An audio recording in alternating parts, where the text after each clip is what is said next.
Om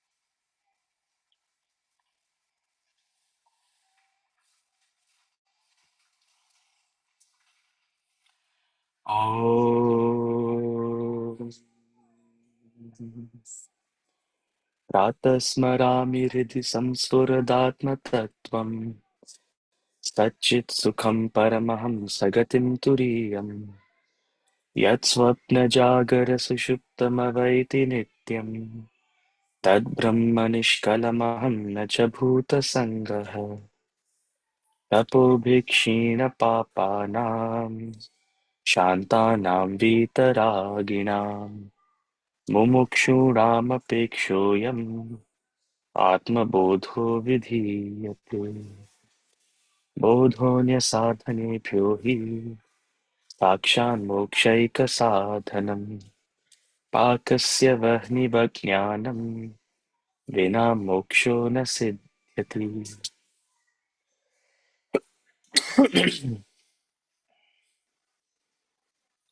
We'll chant from verses 22.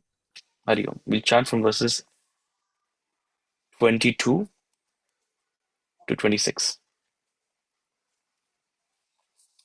Is it too much of a background noise? No? Okay, good.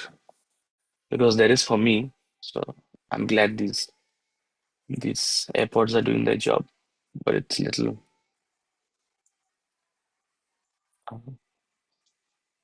annoying. Okay, verse number 22 to 26. यदृच्छालाभसन्तुष्टः द्वन्द्वातीतो विमत्सरः समसिद्धावसिद्धौ च कृत्वा निबध्यते यदृच्छालाभसन्तुष्टः द्वन्द्वातीतो विमत्सरः समसिद्धावसिद्धौ च कृत्वापि न निबध्यते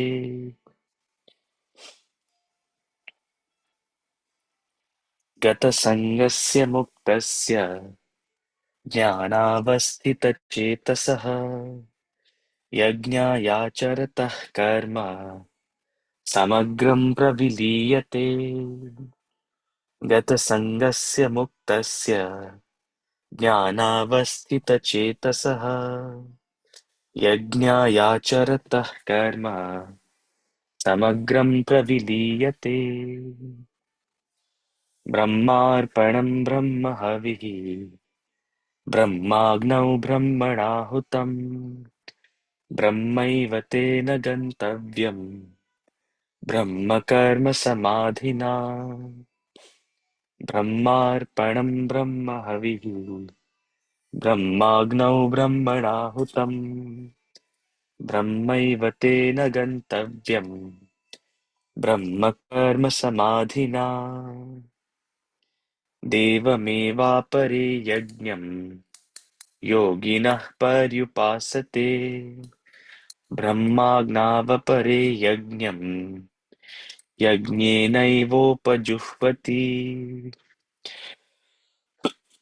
दैवमेवापरे यज्ञम् योगिनः पर्युपासते ब्रह्माज्ञावपरे यज्ञम् यज्ञेनैवोपजुह्वति श्रोत्रादीनीन्द्रियाप्यण्ये सम्य संयमाग्निषु जुह्वति शब्दादीन् विषयानन्यः इन्द्रियाग्निषु जुह्वति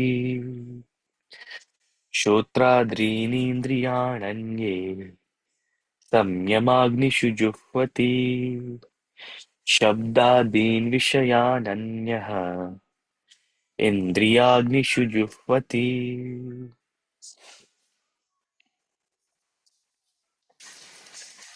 Okay,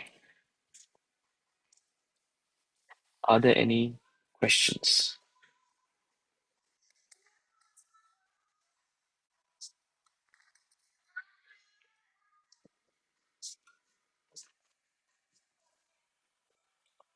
Yes, Rashmiji.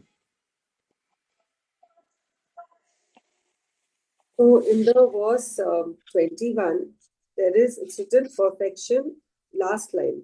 Perfection absolves all sins, all agitations, and leaves one in a state of perfect peace and bliss. So, is he talking about fulfillment? Like when you are, like your basic nature is to be fulfilled. So when you're not fulfilled, um, um, you look for that happiness somewhere else, and that causes the agitation. Or is it how you lead your daily life and you want to become perfect? So Okay. No, here perfection means spiritual perfection. Here perfection means the state of self-development culminating in self-realization, which means the awakening from this false identity of one's ego and the realization of one's true self. That's what perfection means out here. Perfection doesn't mean becoming a world champion in something or becoming the richest person in something or becoming perfect in doing some action or the other, right? Um, Perfection here means that inner perfection which you and I are here to achieve.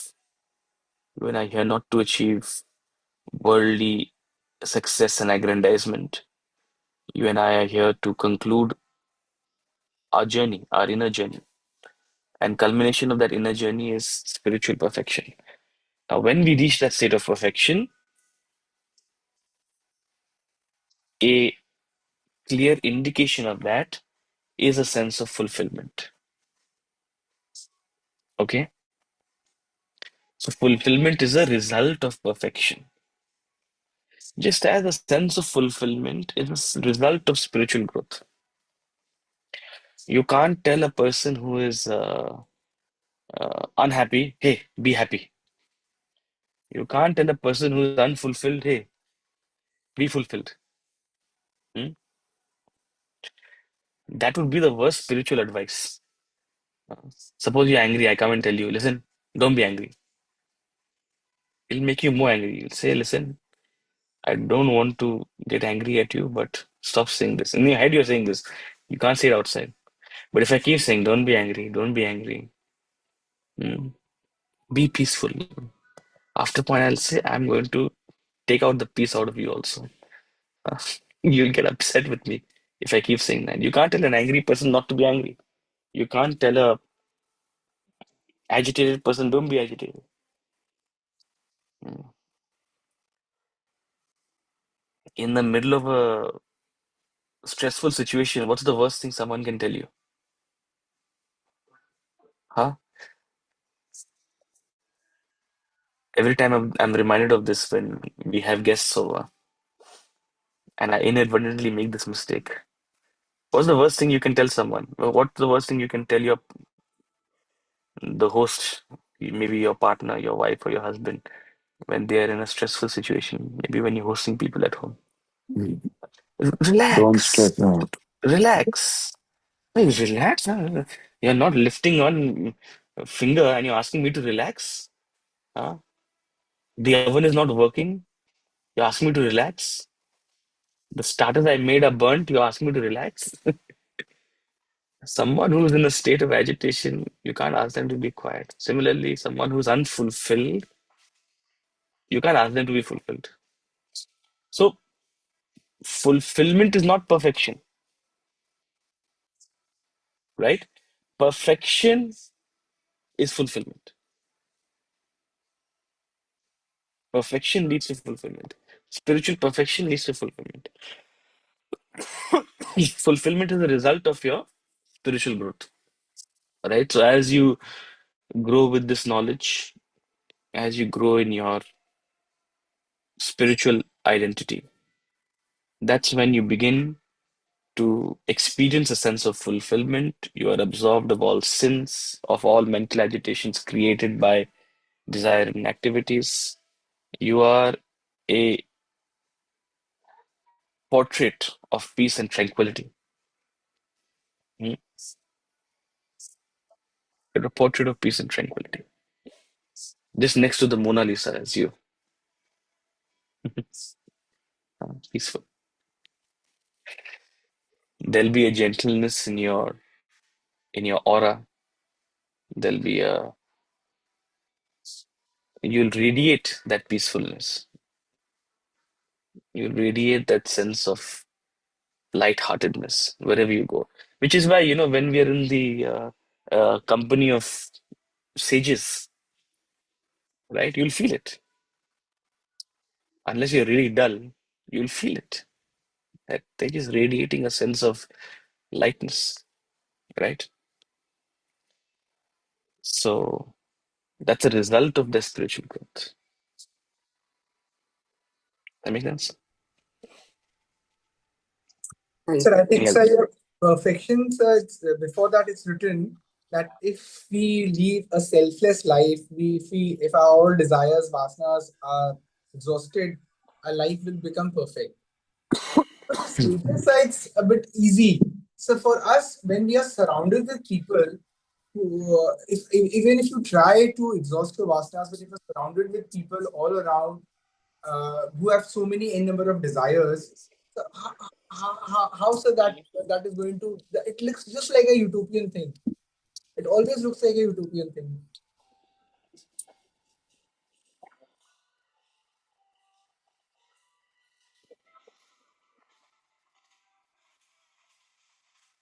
Sorry. Yeah. Um,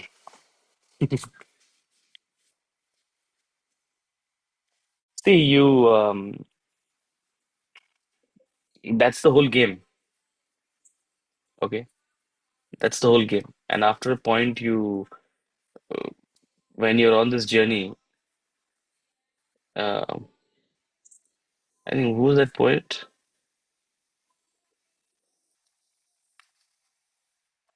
In thee I find.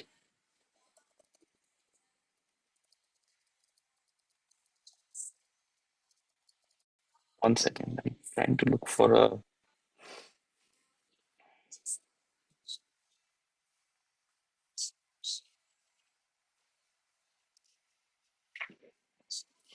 Um,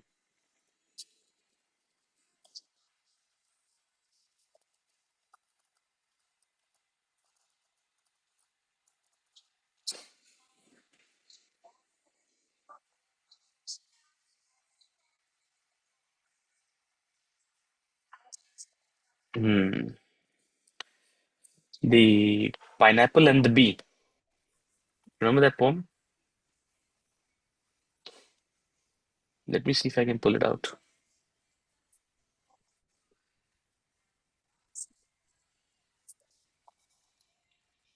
Let me see if I can pull it out.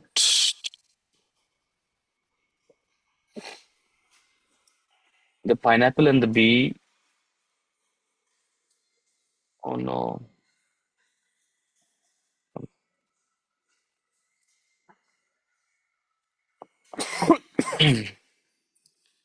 Yeah, one second.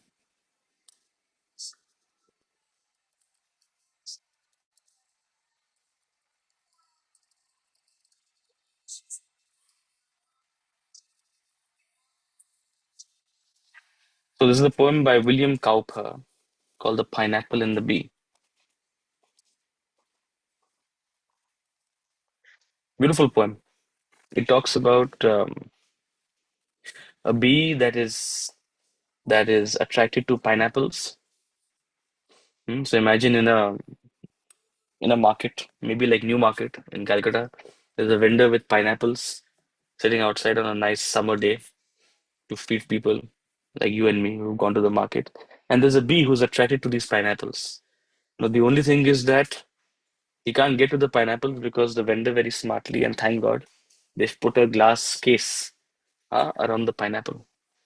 So it's trying to get there. You know how the mosquitoes and the bees, they try to get there and they keep hitting the glass. They can't see the glass, right? They don't have the sense to see that there is actually a separation between what they seem to want and them, right? So he equates this vain attempt of the bee to find the pleasure of pineapples to the vain attempt of human beings to chase their various desires in the world. Now, he's not saying desires are bad, wrong, this, that. He's saying it's a vain attempt. Hmm? When you step back and realize that you're wasting your time, what you're looking for is not to be found out here. So I'll just quickly read, and I'm remembering this poem because of two lines, and I'll tell you those two lines. Right? I suddenly remember the poem because these two lines flash in my head. The pineapples in triple row were basking hot and all in blow. A bee of most discerning taste perceived the fragrance as he passed. On eager wing, the spoiler came and searched for crannies in the frame, urged his attempt on every side, to every pane his trunk applied, but still in vain the frame was tight and only pervious to the light. Thus, having wasted half the day, he trimmed his flight another way. Hmm? This is not English literature class. I'm not going to spend 20 minutes explaining this, but you get the idea. A bee tried in a hot, sunny afternoon to a bee of discerning taste. Hmm? Discerning taste. Like people of discerning taste. Oh, they like this kind of food and this kind of travel and this kind of designs and this kind of discerning taste. Not anyone and everyone. Huh? A bee of most discerning taste. The more specific and particular your desires, the bigger your foolishness. Hmm? You spend your life earning all that money only to try to attempt to spend it all in vain in things which are sometimes you think, why are things priced like this? After a point, the price of things are only what a person is willing to pay. Mm. Coming from a young adult who tried to buy their partner a luxury bag. Earlier, it used to be $500. Now, nothing less than $2,000. Huh?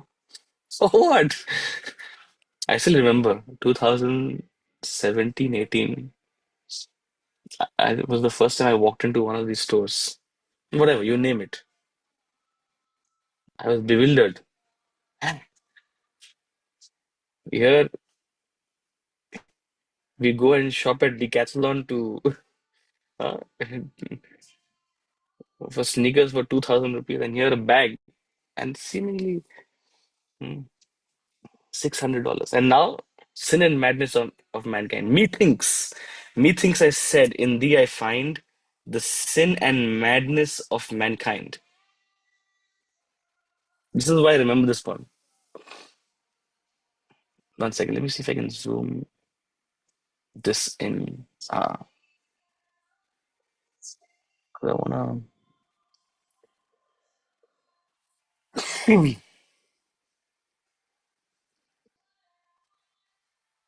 This is what I remembered the poem for. This is what your question reminded me of. Methinks I said, in thee I find the sin and madness of mankind. To joys forbidden man aspires, consumes his soul with vain desires. Folly the spring of his pursuit, disappointment all the fruit.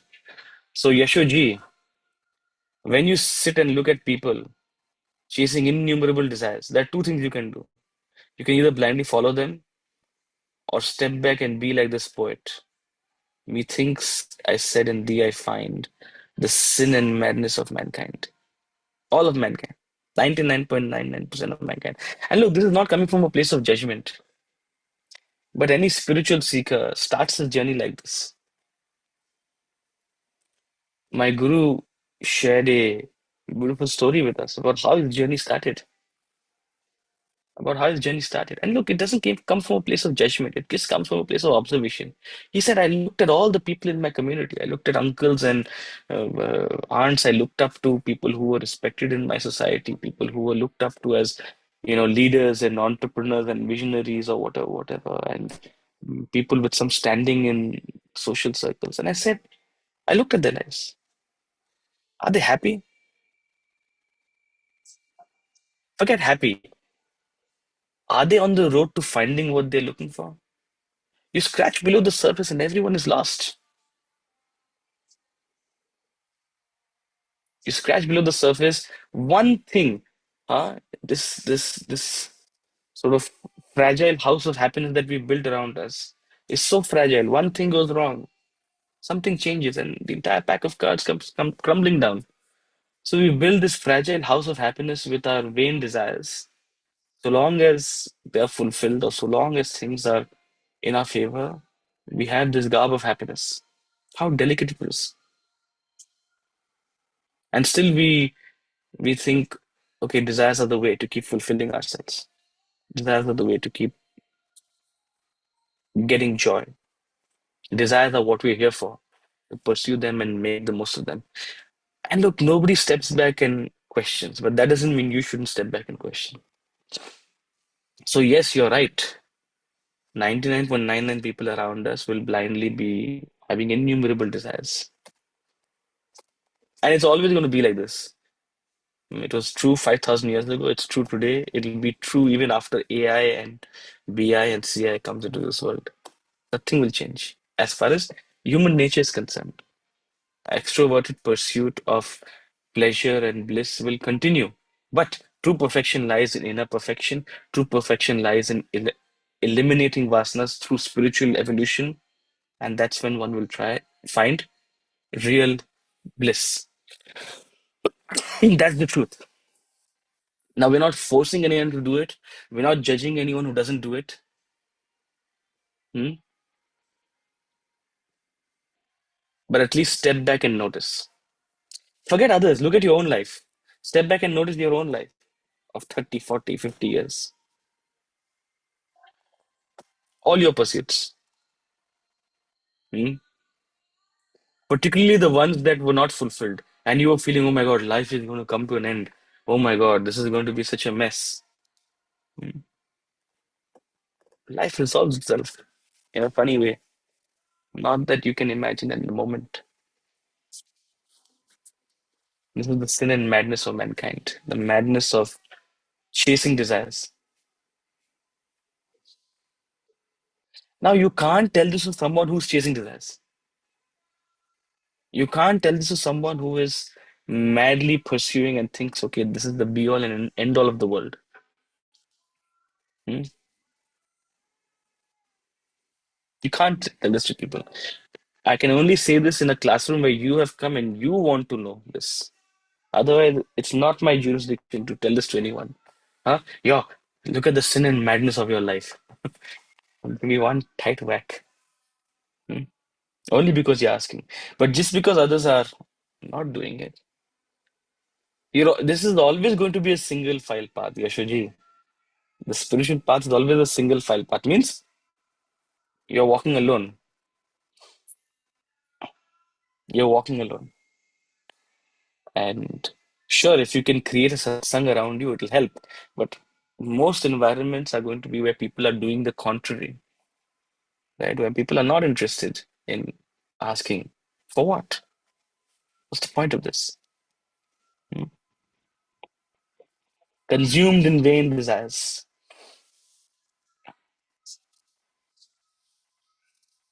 Make sense?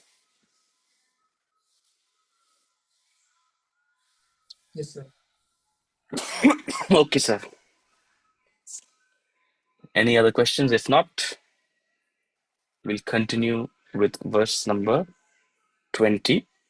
So we're continuing the discussion of a person of an evolved human being, and one who is evolved has their evolution speaks through their actions. Their evolution speaks through, or expresses through the way in which they conduct themselves, the way in which they approach things, the way in which they relate to things. And when they relate to things in a certain way, in the spirit of yajna, when they relate to things in the spirit of karma yoga, they do not accumulate more vasanas. What they are doing is simply exhausting what is already there They're exhausting their prarabdha, and through knowledge, they're exhausting their sanchita, but they are not accumulating more vasanas, right?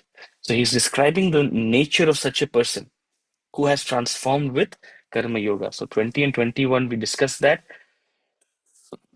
22, he's continuing to describe that. Verse number 22. यदृच्छालाभसन्तुष्टः द्वन्द्वातीतो विमत्सरः समसिद्धावसिद्धौ च कृत्वा विपनिबध्यते यदृच्छालाभसन्तुष्टः द्वन्द्वातीतो विमत्सरः समसिद्धावसिद्धौ च कृत्वा विपनिबध्यते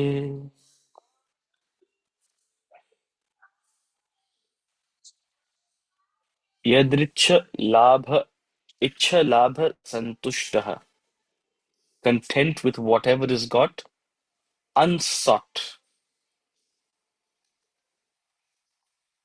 whatever labha, whatever gain is achieved, unsought. Dvandvatita, one who has gone beyond the dvandvas, pairs of opposites.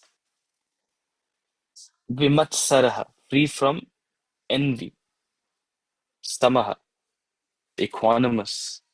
In siddha and asiddha, in success and failure. Though acting, he is not bound. Though in this same condition as you and me, apparently bound by his vasanas, apparently constrained by his prarabdha, internally he is free. Hmm? Though acting, he is not bound, he's free. So he continues to describe such a person who is free, who is not bound. What are the qualities?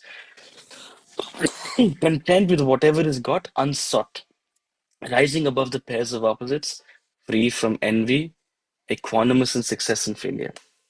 So what do you mean by unsought? Unsought means without seeking, without craving, without wanting, without scheming and chasing, right? Seek. To seek means to try and find. Unsought means without seeking. So when you work, obviously you seek for the result. No doubt about it. But see, there's a point of, okay, what is your agenda? Hmm?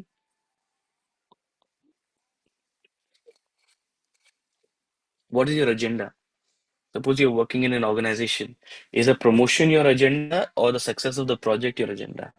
Success of the project. So promotion is got unsought, right? So a person is focused on the primary action, not on tertiary motives. That's what he means. That tertiary outcomes or some far sought outcome is not their focus. They don't preoccupy themselves with it. And look, the only reason is because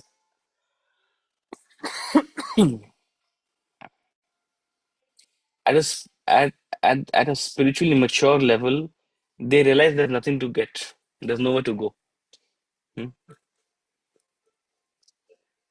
This is um, recall that analogy of being the actor on stage. They realize that everything is simply another role they are assuming. Hmm. It's a temporary role they're assuming. So in that sense, there's a deep sense of clarity and satisfaction. There's nothing to lose your head about. Hmm. Whatever life has planned for you, in store for you, content, santushtaha. As opposed to um, if you have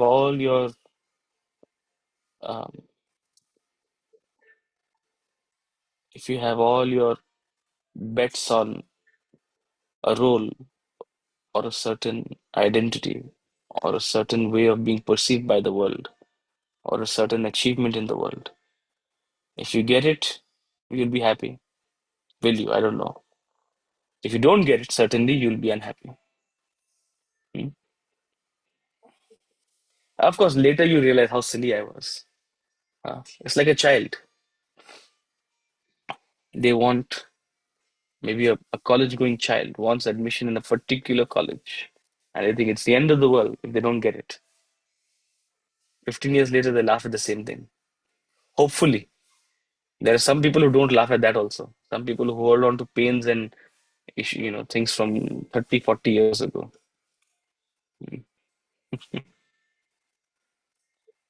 People hold on to silly, silly things.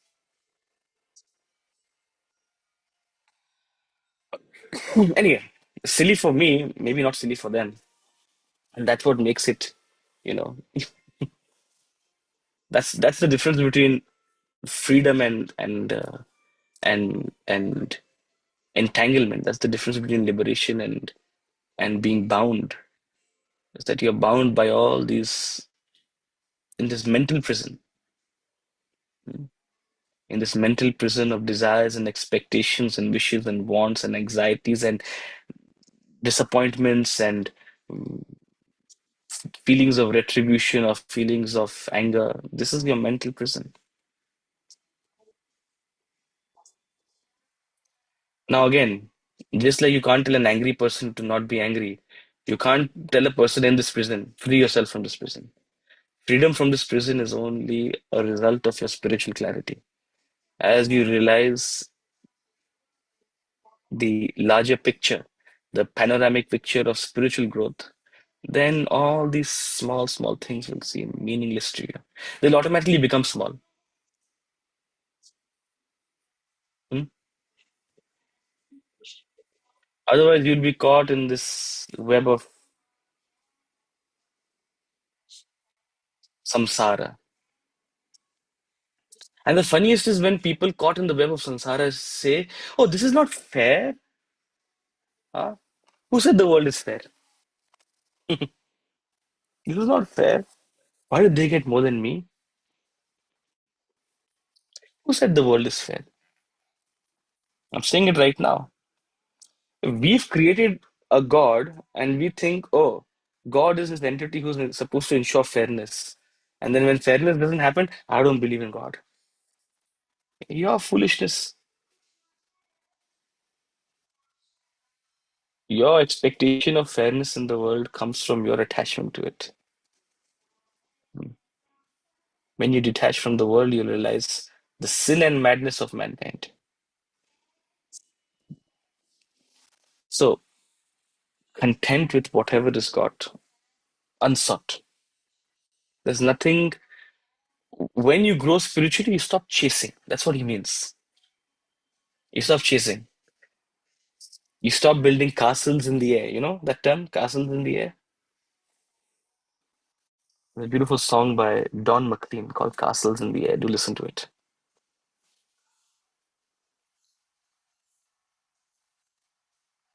I listened to it after class today. I haven't heard in years. Don McLean, Castles in the Air. So you stop building castles in the air. You you become a lot more light-hearted. Okay, forget content with whatever has got answered. At least you become content with what you and your friends will eat when you go out to a party.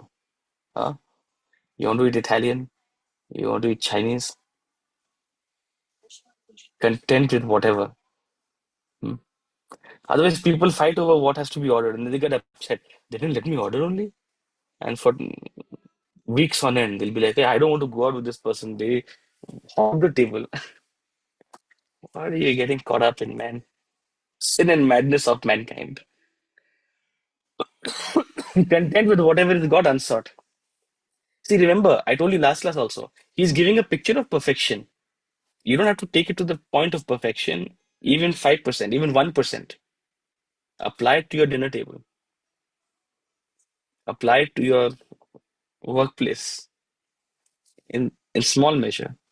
Same idea, same principle, right? Rising above the pairs of opposites. A spiritually evolved person has the clarity of the nature of the world. The world is a pair of opposites, nothing else. The world is just an oscillating pendulum between pairs of opposites, dvandva. And without Dvandva, there is no world. Dvandva is the very essence of the world. Good and bad, right and wrong, happy and sad, joy and sorrow, high and low, ups and downs, success and failure, profit and loss. This is the nature of the world. One can't exist without the other. This world exists in the spectrum of opposites. Without opposites, there is no world. But once you rise above the world, once you rise above, when you enter that spiritual plane of existence, you leave this oscillation of opposites. You live among it, but they don't affect you. You realize this is just another economic downturns and economic booms will come and go. Political stability and political turmoil will come and go. Of course, for 60, 70 years, we have enjoyed relative political stability. Now there's drama. It'll come and go. And this drama will lead to some more drama. And then the drama will lead to some stability. It's going to come and go. Rising above the pairs of opposites. You become a sakshi to it. You become a witness to it. Like an out-of-body experience, your body is oscillating with the opposites, but you're witnessing it, rising above the pairs of opposites, free from envy. This is something we all can relate to. Hmm. If you're not free from envy, there's no point reading further. Verse 1 of the Ishavasya Upanishad. Verse 1 of the Ishavasya Upanishad. The Upanishad says clearly, Bhagavad Gita is very sweet. Lord Krishna is very sweet in the way he speaks to you. Imagine a teacher very sweetly explaining something to you and explaining again and again. Upanishadic masters are like those strict teachers. Huh? They don't beat around the bush, they say it on your face. And if you've not done your homework, leave. Come back to class only when your homework is done. What is the homework? Freedom from envy. Ma grida kasya svidhanam. Stop coveting others' wealth. If you want to read verse 2 of the Ishavasya Upanishad, verse 1, you must qualify for it. Magrida kasya svidhanam. Now, a person who is evolved spiritually realizes, first of all, the futility of worldly possession. That's the primary way in which you free yourself from envy, nothing else. Unless you realize the futility of worldly possession, it's only human nature to envy.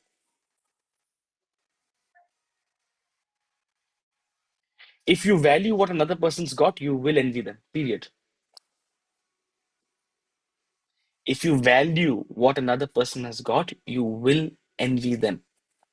The way to stop envying, not have envy, the way to free yourself from envy is not to suddenly become this beautiful person who likes them. It's not about how much you like the other person or not. It's about how much you value what they have.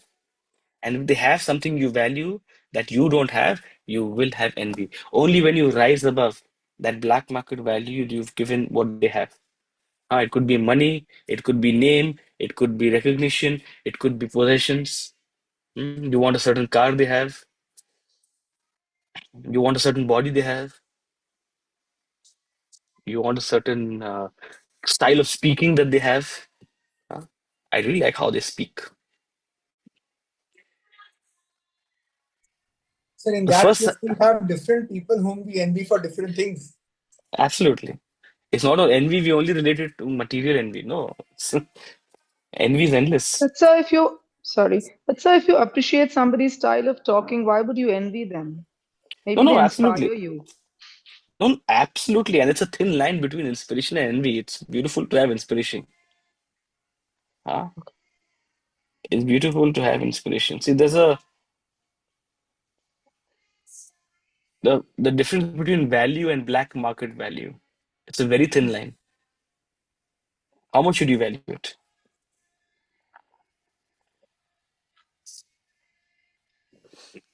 How much should you value it? If you value it too much, you'd give it a black market value.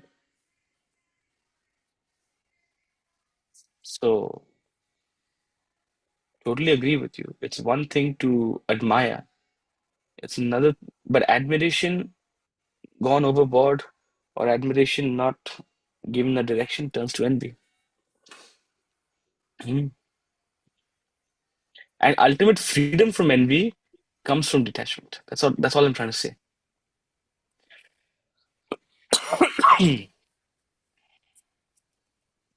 It's all connected. Content with what is got unsought. Hmm? Nature has given you certain qualities. Problem is घर की मुर्गी दाल बराबर, right? What we have, we don't value. What we possess, we don't appreciate. What others possess,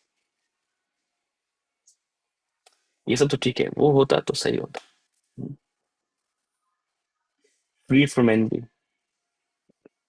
See, the moment there is a fall in a sense of otherness also, what is happening when there's spiritual evolution? When there's spiritual evolution in the background, you're growing detached, you're developing a sense of oneness, your ego is falling. All of these sort of virtues help you liberate yourself from envy and all these other things. Mm. On the contrary, if you're envious, it means you're attached and you have a big fat ego. I'm just analyzing, right? If you're feeling envy, you're attached and you have a big fat ego.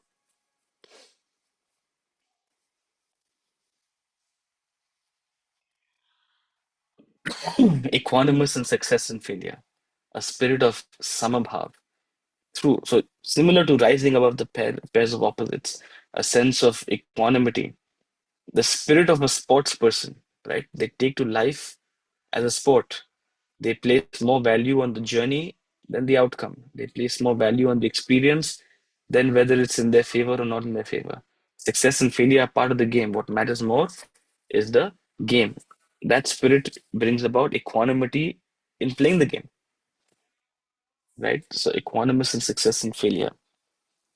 These are the virtues of a person who is evolved. So these are things we should target to emulate. That's all. Hmm? As you grow, you start expressing, you start showing these qualities in a this is how to measure a spiritually evolved person, right? As opposed to anything else. Verse number 23. Gata sangasya muktasya jnanavasthita yajñayacharatah karma samagram praviliyate. Gata sangasya muktasya ज्ञानावस्थितचेतसः यज्ञायाचरतः कर्म samagram praviliyate. One who is devoid of attachment, gata sangasya, muktasya, jnana avasthita chetasah. So one devoid of attachment, gata sangasya, one who is liberated, light, the unbearable lightness of being, muktasya. Actually, existence is extremely light. We complicate it and weigh ourselves down with our ego and desires. Being is feather-like, but we have shackled ourselves. Mukti, liberation. One who is evolved liberates themselves. Jnana vasthita chetasaha. Where is your mind? Where is your thought? Someone whose mind is established in knowledge. Someone who sees Vedanta, eats Vedanta, sleeps Vedanta, thinks Vedanta, feels Vedanta. Hmm? I was telling my father-in-law, so I started playing golf a little bit. I was telling my father-in-law, the swing is exactly like, like golf is so much like karma yoga. So he tells me, are you trying to force an example? You know, I was like, isn't that the point? To see to see Vedanta and everything. Hmm? One whose mind is established in knowledge, one whose mind is established in this knowledge, where everything you relate it to the spiritual process, and that's of utmost importance in your life. A person on the path of evolution, a person who is evolved, places this as priority. Is this taking me towards my evolution? Is this helping me on my journey? Then it's valuable. One whose mind is established in knowledge. And while their mind is established in knowledge, yajnaya charata. So acting in the spirit of yajna. So mind is established in knowledge, and outwardly their action continues based on the circumstance, based on the situation. They are acting, but in the spirit of yajna. Why? Because their mind is established in knowledge.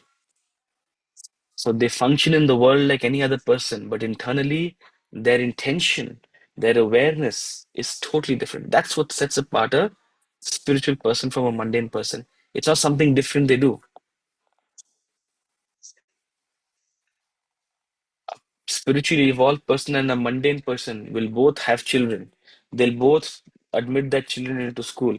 They'll both take their children to school and pick them up from school.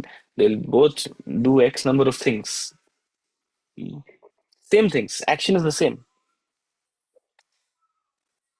It's about the inner awareness, inner intention, inner clarity, devoid from attachment, in the spirit of detachment.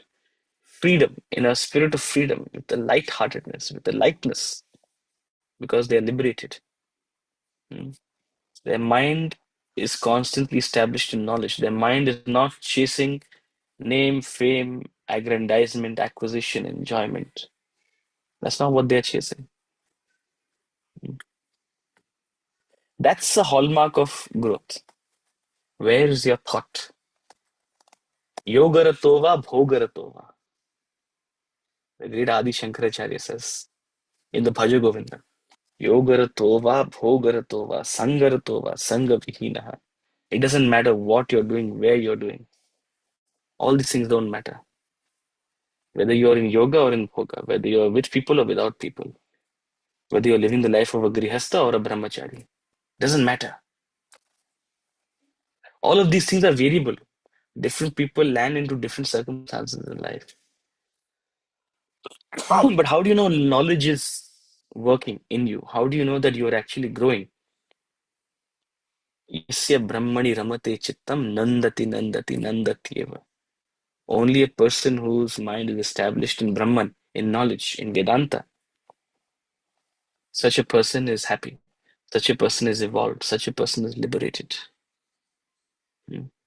So where is your thought? Are you devoid of attachment? To what extent are you devoid of attachment?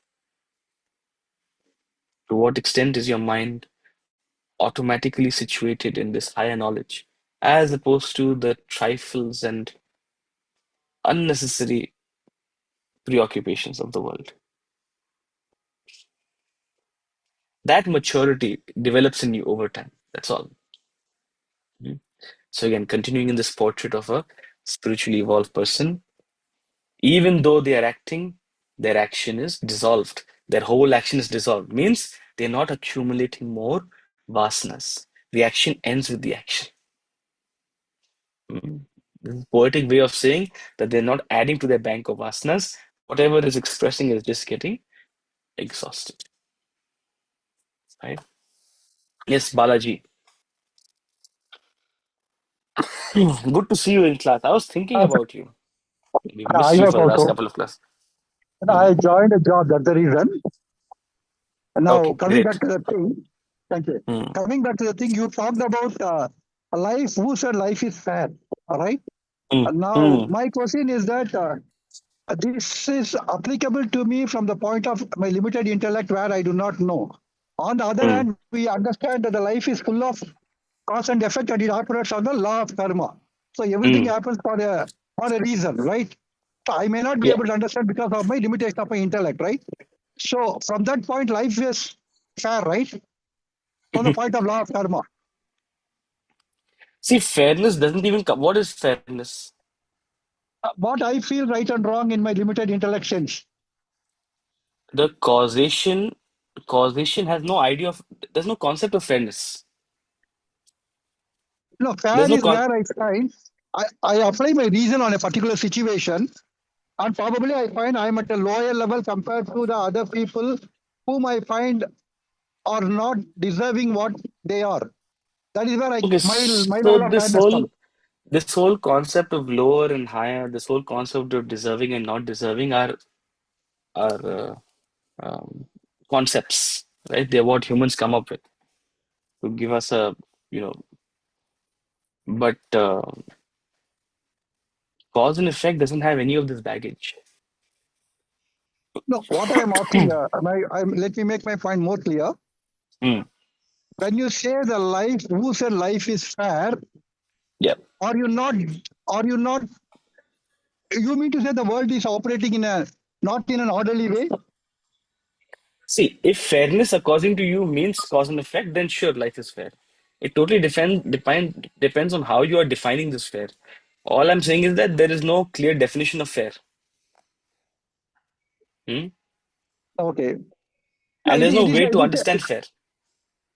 it is See, my intellectual calibration. see, I can satisfy you by saying, that, okay, look at this. Two people perform the same action. They seem to have very different results, right? One seems to perhaps have the advantage of circumstance, or one seems to have the advantage of, I mean, there's so much of variability in life. Now we intellectually satisfy ourselves by saying, oh, it's their karma. Huh? It's like, past bank balances. But this is just an intellectual satisfaction. Now, beyond the point, that comparison will not hold water. So the very idea of fairness is a uh, I knew I shouldn't have said it because people are gonna, pick me on this. But the very idea of fairness is a nebulous concept. I'll use the word nebulous. You know what nebulous means? Not very clear, right? See, because the moment there is fairness, it means, oh, it has to be imposed by something, right? Which almost posits, oh, there is someone who is a judge, who is sort of, maintaining the scales. And we call that judge God. But that's not what God is, mm, right? Um,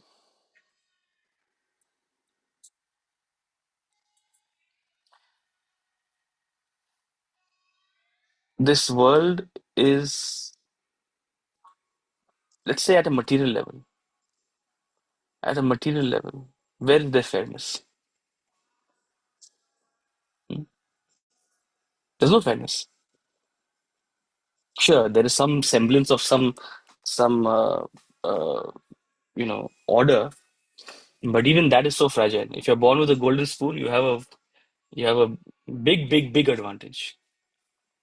You and I, to some extent, there is the very fact that we're sitting here and studying this.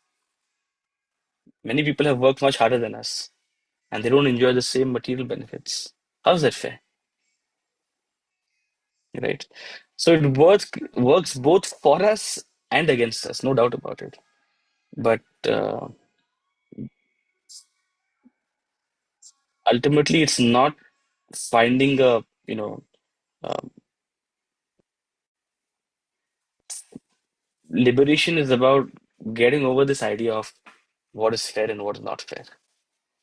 You have to liberate yourself even from this idea of fairness and unfairness. Mm. Those who want to remain attached and involved and entangled in the world will keep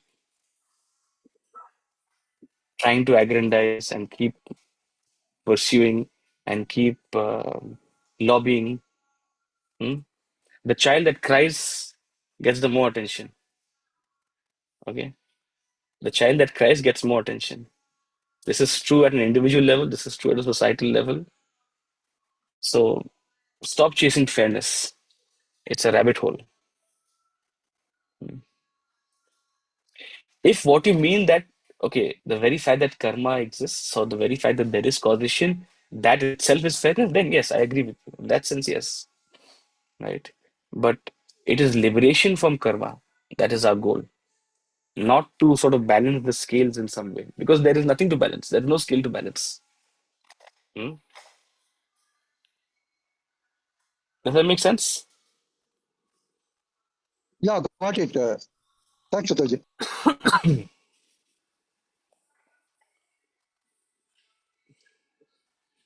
Okay. Verse number.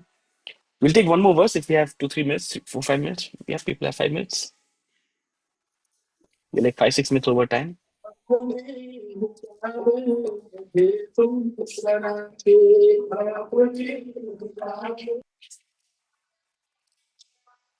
Verse number 24. Brahmarpanam Brahma Havihi Brahmagnau Brahmanahutam Brahmaiva Tena Gantavyam Brahma Karma Samadhina Brahmarpanam Brahma Havihi Brahmagnau Brahmanahutam Brahmaiva Tena Gantavyam Brahma Karma Samadhina. The act of offering is Brahman. The act of offering is Brahman. The oblation is Brahman, offered by Brahman in the fire of Brahman. By seeing Brahman in action, Brahman verily shall be reached by him. I wanted to end with this verse because I wanted to, in a way, confuse you. So far, he was speaking in clear terms. He was speaking something that is understandable. Now, what is he saying? All I can read in this verse is Brahman, Brahman, Brahman, Brahman, Brahman, Brahman, Brahman. And that's the point. All you're meant to read is Brahman, Brahman, Brahman, Brahman, Brahman, Brahman, Brahman. Brahman equals God, G-O-D. Brahman is the name for God in Sanskrit. God is just a term. Of course, we make it into a person, we make it into a deity, but actually God is just a term. It's a, it's an, it's an, it's a name we give something we're not quite able to capture or describe. That unknown, right? So in Sanskrit, that name is Brahman. Now in this verse, and I would recommend you learn this verse by heart. In the Vedanta Academy, before eating, we chant this verse. Mhm. Before taking any meal, we chant this verse, along with another one from chapter 14. The act of offering is Brahman, the oblation is Brahman, offered by Brahman in the fire of Brahman. By seeing Brahman in action, Brahman verily shall be reached by him. Brahma Satya Jagat Mithya. The whole purpose of all my action, the whole purpose of all yajna is to reach Brahman. But let me not fall into the ignorance that I am acting. The action is Brahman. The actor is Brahman. The sacrifice offering is Brahman, offered by Brahman into Brahman. You are Brahman. What you're offering is Brahman. What you're offering into is Brahman. Hmm?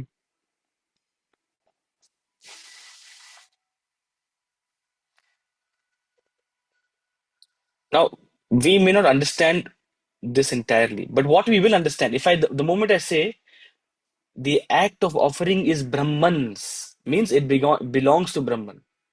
That is something we'll understand. The oblation is Brahman's, offered by someone that belongs to Brahman into a fire that belongs to Brahman. If I say it that way, you'll understand. Right? We all understand. सब तो भगवान का ही है. हम भगवान की हैं. ये दुनिया भगवान का है. Right? हम भगवान का ही चीज भगवान को दे रहे हैं. You understand that, right? ये तो सब भगवान का ही बनाया हुआ है.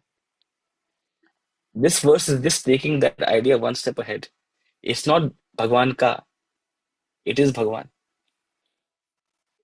Hmm? भगवान का नहीं है, ये भगवान ही है. Hmm? The act of offering is Brahman. The very action is Brahman. The sacrifice is Brahman. And who is offering it? You are Brahman. Into what are you offering? What is gaining from it? The fire is Brahman. The whole idea of yajna, the whole idea of spiritual journey is to see the divinity in everything. To see inaction in action and action in inaction. To see divinity in everything. And here using the analogy of a yajna, right? Offering into a fire, like a havan, to symbolize all our actions in the world. So all our actions in the world are a yajna, and this entire yajna is Brahman. Every aspect of the yajna is Brahman. The yajna is Brahman. But how do you reach Brahman? By seeing Brahman in action, Brahman verily shall be reached by him. To realize this Brahman, you need to always have one fiber of the mind planted on Brahman. You need to have your awareness always planted on Brahman. By seeing Brahman in action, Brahman verily shall be reached by him. Why do we chant this before eating? Simply to remind ourselves, I am eating to live. I'm not living to eat.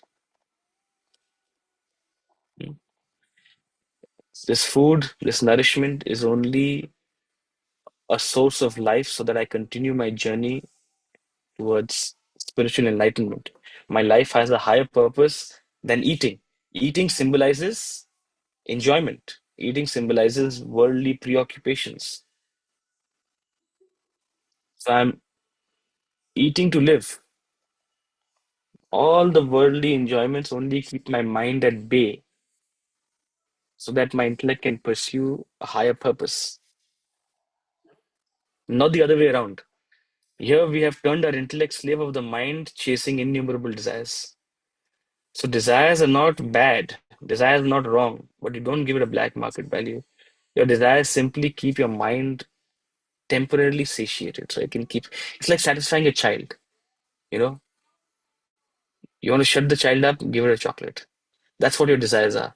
They're giving the child, which is your mind, a chocolate. Uh, while your intellect can pursue a higher goal, a higher purpose. That is the purpose of your life. And that's why we chant this before eating. The act of eating symbolizes all worldly action, all pursuits of enjoyment in the world. Ultimately, the point of an action is not to enjoy all alone. The true purpose of an action is to see Brahman in the action, realize Brahman through action. By seeing Brahman in action, only then can you reach Brahman. Only then can you realize Brahman. Only then can you gain enlightenment. So the next 10 verses, he'll talk about the 12 yajnas. The next 9 verses, he'll talk about the 12 yajnas, and a beautiful section where he describes psychologically, internally, how to turn any action into worship. Where should your thought be while you're doing anything that you're doing, right? So we've talked about how spiritual evolution is that shift in thought. We talked about how true evolution is just is manifested as establishment of the thought in the higher. So he'll go through each and every stage of action, starting with perception. Well, starting with intention. Your action starts with intention, then perception, then the action itself, then the result. At all stages, how to keep your mind rooted in Brahman. That's the next sort of 7, 8 verses where he'll be talking about the yajnas, how every single action in your life can be turned into a yajna, can be turned into a worship, so that you are constantly praying. Prayer is not something you do once a day. Prayer is not something you do only when you go in front of the temple. Prayer is not something you do 5 times a day. Prayer is a constant phenomenon. It's not a part-time pastime. It's a constant awareness of divinity. That's devotion. Constant awareness. Hmm? Just like a mother is constantly aware of her child, isn't it? A mother is constantly aware of her child. That's the awareness we're talking about. Or that's the closest it comes. Hmm? Just as a cricket fan is constantly aware of the score, even if they are at work. Uh, One part of their mind is, score kya hua?" Constant awareness.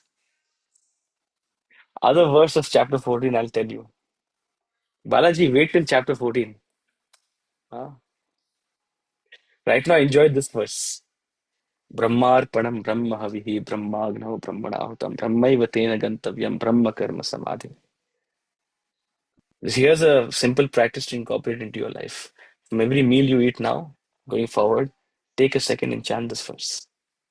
Just to remind yourself, I am eating to live, I'm not living to eat. With that thought, we'll conclude today. Thank you so much for joining. And sorry to go overboard. I'm in a hotel and there was some issue in reaching this premises. I didn't have access, so that's why I got delayed. But thank you for your patience to stick around. And well, I'm available if someone wants to ask me a question. I don't know if people have a hard stop, but I'm happy to take up any quick questions before concluding. Thank you, sir.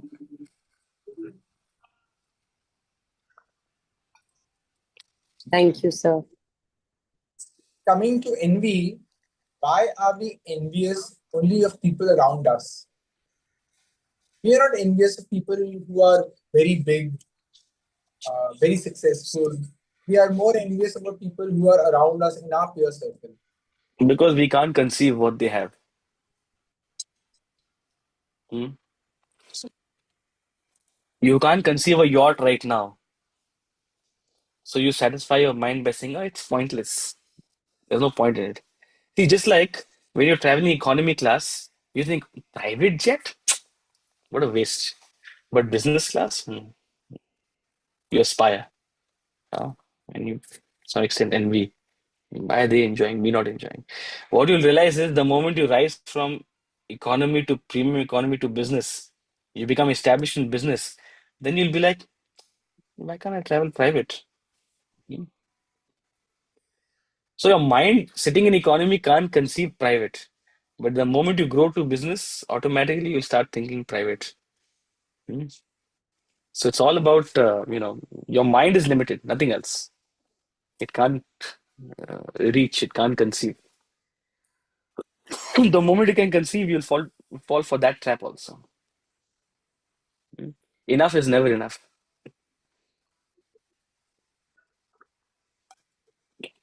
Thank you, sir. Based on our current identity, based on our current idea of ourselves, we have like a upper bound and lower bound. One can say like a radius of sort of identification, and that's what we call peers. It's a little bit lesser than a little bit more than us, and that's what we call peers. And those are usually what we measure ourselves by, and maybe slightly a little more than the peers. But beyond that, we can't conceive it. But the moment we climb to that, closer to that level, the mind falls into envy for that also. And you would have seen it through your life only. As you grew, earlier what didn't seem to matter starts to matter now. Like a child. Huh? As a child, you're not very conscious of your presentation. The moment you grow into a young adult, you start becoming conscious. Oh, how am I being perceived? Right? Because presentation was not in the purview of the child.